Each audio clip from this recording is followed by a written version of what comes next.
Assalomu alaykum aziz birodarlar. Mana 350 talik Xitoy pompasini o'rnatish jarayonidamiz.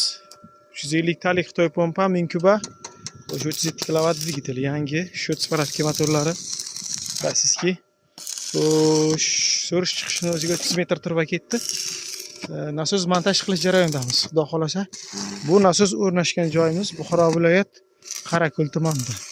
Bu daryoning nomi Yamonjor daryosiga o'rnatyapmiz. Xo'sh, so'rish chiqishini o'ziga 30 metr turba ketdi pastda. Podiyumlar ham chiroyli bo'ldi. Xudo xolasa hozir biz qo'shish jarayonga tayyor turibmiz. Montaj qilinyapti.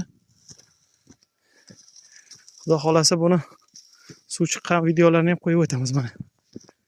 350 talik mana shu yoqqa tashlaydi. Mana bu yoqda Sovetskiy 250 talik 500 takla ishlagan. Hozir elektr energiya qimmatlab ketganiga ekonom nasoslarni qo'yapmiz. Ekonom variant mana podiyumlari.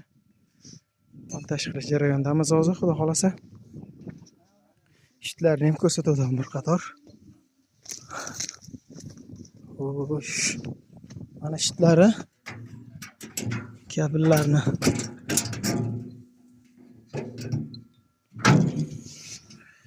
xo'sh, mana avtomat J.U. J5 kontaktor bilan qo'yganmiz. Chiroyli qilib mana rozetkalari har bir fazaga. Xo'sh, datchiklar mana har biriga odden datchik. Ham volt, ham amperni ko'rsatadi. Kimga mana shunaqa nasoslar kerak bo'lsa, afisonat nomer qoldiramiz. Bemalol aloqa chiqishlaringiz mumkin. Shitlari, nasos, turbalari o'rnatib berishlari bilan dastavka qilib o'rnatib suv chiqarib beramiz. 350 talik nasos 37 kW dvigatel bilan qo'yganmiz. Xudo xolasa buni suv chiqarish jarayonlarini ham qo'yib o'tamiz. Kimga mana shunaqa nasoslar kerak bo'lsa, bemalol aloqa chiqishlaringiz mumkin. Afisonat nomer qoldiramiz. Rahmat, hammaga sog' bo'lasizlar.